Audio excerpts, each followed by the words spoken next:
So, usap-usapan sa ibang mga lugar or sa ibang bayan dito sa Pilipinas, ang pamahiin tungkol sa isang litrato or mga kaganapan na kapag ka ikaw ay nakitang walang ulo ng isang tao or sa isang litrato, ito ay may kalakip na masamang pangitain. So, sa videong ito, papanoorin natin, susubukan nating imbestigahan kung totoo nga ba ang mga sabi-sabi tungkol sa misteryosong pagkawala ng ulo ng isang tao. May video akong papanood sa inyo. Following content may contain graphics or violence imaginary. At dami ng mga nakakabit ngayong CCTV sa ating mga syudad at bayan-bayan.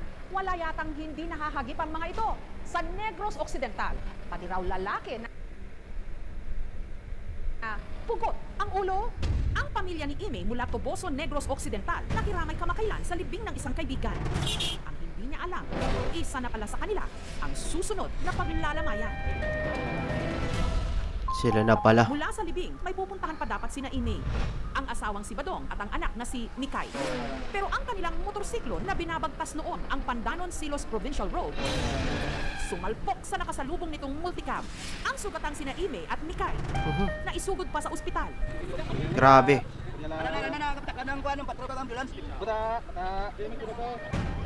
Pero ang mister ni Ime na si Badong, dead on arrival. Sa isa lang ka pisok sa mata, mananatabo sa amon. Ngunit ang ikinatindig ng balahibo ng lahat, ilang segundo bago nangyari ang aksidente, may nahuli cam sa CCTV. So, ito, pinakita na galing sila sa isang lamay, then pauwi sila. So, ito, yung sinasabing footage na before sila ma-aksidente is ganito yung nangyari. Tingnan natin. Ako, medyo curious ako. Tara, let's go. Habang binabaybay ng mag-anak ang kalsada, kapansin-pansing ang kanilang mga ulo. Biglang nawala at parang naputol. Ayun, oh. Kung napanood nyo ito sa TV, syempre hindi naman ito mapopost eh. Pero ito, papost natin. And literally, nawala talaga yung mga ulo nila. As in, pagdating nila sa lugar na yan, sa spot na yan, biglang nawala yung mga ulo nila. And this proof, ito yung sinasabi ng mga matatanda na kapag ka may nakita daw sa'yo or nakita mo silang walang ulo, is may mangyayaring masama. And then, tingnan natin, after this, na mawalan sila ng ulo sa video, tingnan natin yung kasunod na mangyayari. Kulba nga kanang mura kag di ka katuo ba wala na ilahang lawas di na makita ng ulo. Isa nga ba ito Dalag. masamang pangitain? Boom! Mahigit 2 linggo matapos ang aksidente, si Ime minumulto pa rin ng nangyari. Talagang parang sinalpak nila, ang layo nila dun sa ano. Kaya nga nagliko kami, labo sa sugata sa mga salakyan. Nga sige pagari kong aggang. Parang kusa sila, ay no, ang layo oh. Hanggang sa nawalan na siya ng malay. Ang layo nila, sa nakasalubong nila. Muragado pa ko to. Pag ingon sa nagkuyod sa ako sa Ang layo naman nila sa kasalubong nila. Wala ginamo na revive. DOA gid siya. Maging si Ime, kinilabutan nung napanood niya ang kuha ng CCTV. May time kaya nga kanang makita na ako ba dumapati ko kay manindog ako balahibo nga wala kami ulo. Si Ime, mapamahiin daw talaga at ang iniisip niyang dahilan ng aksidente, ang pagdalo lang nila sa misa ng patay at hindi na pakikipaglibing sa sementeryo. Bagay na ayon sa iba, malas daw. Galibo ginulo ko dito pa lang gid sa kwan kay kanina dito sa mga pamahiin kanigikan ka sa burol nya magbiyahe ka ng malayo. Motor dito nga nakahisgot ko nga gaginod. Yung mga urban legends ng mga iba't ibang lugar sa Pilipinas, wala namang masama kung maniniwala tayo sa mga ganito. Kumbaga ba ito sa kanila kung ano mga tamang asal. Hanggang nangyari na nga ang sakuna. Yun oh. Parang ba't ganun? Bakit parang ganun yung, di ba, straight yung patakbo nila, tapos bigla silang parang lumikom pa ganun. Parang weird naman ang pagkakabanggaan nila. Tapos ang layo-layo pa ng kasalubong nila na sasakyan na binanggaan nila. Ang weird lang, parang inigop sila, parang minagnet sila pabalik ng pasalpok talaga. Ang weird ng pangyayari. Sobrang weird. Sa pag-asang masagot ang ilan sa kanyang mga katanungan, bumalik si Ime sa pinangyarihan ng aksidente.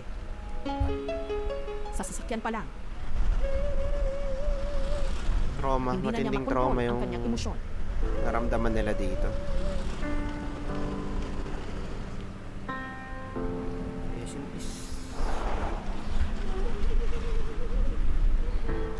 Naiwan pa sa lugar ang ilang bahagi ng multicab na sinalpok ng motor.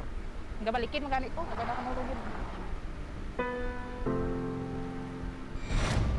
Samantala, ang CCTV video clip ni-review ng mga kawani ng barangay. Yun lang po Ayun, yung record nawala yung ulo. ng CCTV footage na mayroon pong putol. Sa iba po yung nireview, wala naman po. Yung iba sabi, pagkaputol ng ulo sa video, hindi ka nakaluluwa. Tumatayo yung mga balahibo ko. Nararamdaman ko lang yung may kababalagan talaga sa ganyan na lugar.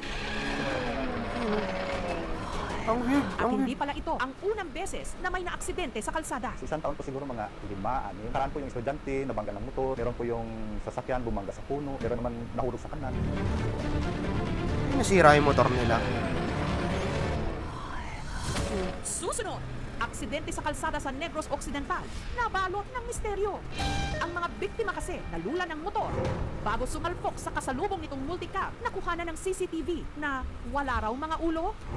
Imbis na pa-straight yung takbo nila, napunta pa sila sa may bandang kaliwa. Doon ako na medyo nawiwirdohan. Ang kuha sa CCTV, ipinasuri namin. Uy, may kababalagan na nangyari. Naputol ang ulo. Kasi diretso yun. Premonition nga ba ito o pangitain? O isa lang technical glitch? Pinanood ulit ni Ime ang video hanggang sa meron siyang napansin at inamin. Di ba na-enable? Ano ito? Ang mga kasagutang magpapalaki Ito sa na. ating mga ulo. Ito na ang Hindi ka sagot. nakaluluwa. Tumatayo yung mga balahibo ko. Susunod na. Aksidente sa kalsada sa Negros Occidental. Nabalot ng misteryo ang mga biktima kasi bago sumalpok sa kasalubong nitong multicab na kuhanan ng CCTV na wala raw mga ulo. Yung iba sabi, pagkaputol ng ulo sa video, hindi ka nakaluluwa. Ang CCTV footage ipinasuri sa isang video expert. Ang video na pinanood ko ay edited. Ang glitch kasi, yun yung sa recording. Edited? Parang hindi na record na maayos. So, minsan nawawala. Pero ito, parang hindi na siya glitch eh. Parang sinadya. Kasi diretso yun. I mean, para sa akin, para ma-edit to, is kailangan ng green screen. I-chroma key nyo yan. Parang mawawala yung certain background ng isang video, sa loob ng video. Papakita ko sa inyo. Itong video ko, mapapawalain ko yung background. I-chroma key ko lang siya. Ayan, wala na yung background. Sa video ng CCTV is parang ganito yung nangyari.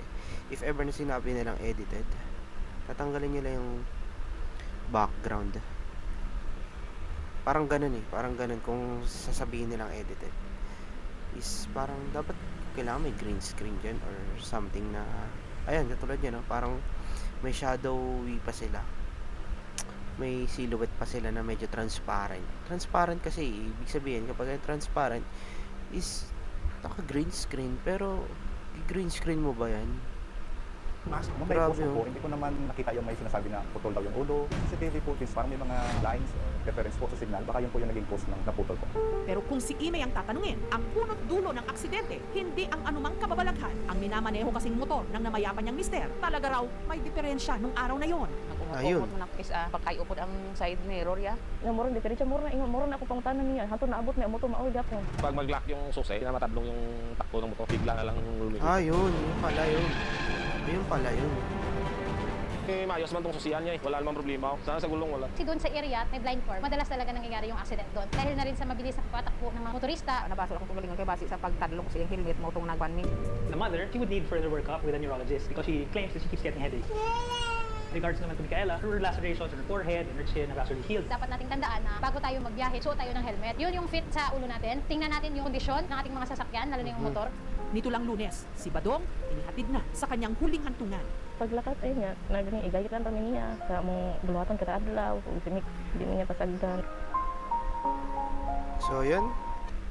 Tapos na ang ating tinapanood na video. Anong masasabi nyo sa pangyayari? Is it a glitch? Para sa akin, isa itong CCTV glitch. And then, yung pagkamatay nila is gawa din talaga ng, yun nga, sira yung motor. Sinabi naman nila na kusang manibela is talagang kung saan pupunta. So, hindi siya na-control ng driver. And then, second is kulang sila sa safety measure sa pagmumotor, like wala silang mga helmet dahil tulad yan sa mga probinsya hindi ko alam pero kadalasan ng nagmomotor ata dyan is walang helmet.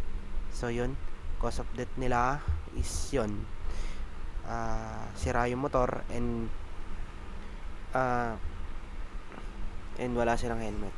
Kahit naman mangyari yung glitch na yun, if ever na mawalan sila ng ulo dun sa video na yun and magkaroon ulit ng glitch, kung okay naman yung motor nila at meron silang safety gears sa katawan nila, is I think hindi naman sila siguro ma-aksidente ng ganong kalala. So para sa akin, hindi pa rin ako masyadong naniniwala dun sa mga sabi-sabi nila na ganon nga yung may mamamatay kapag walang ulo. So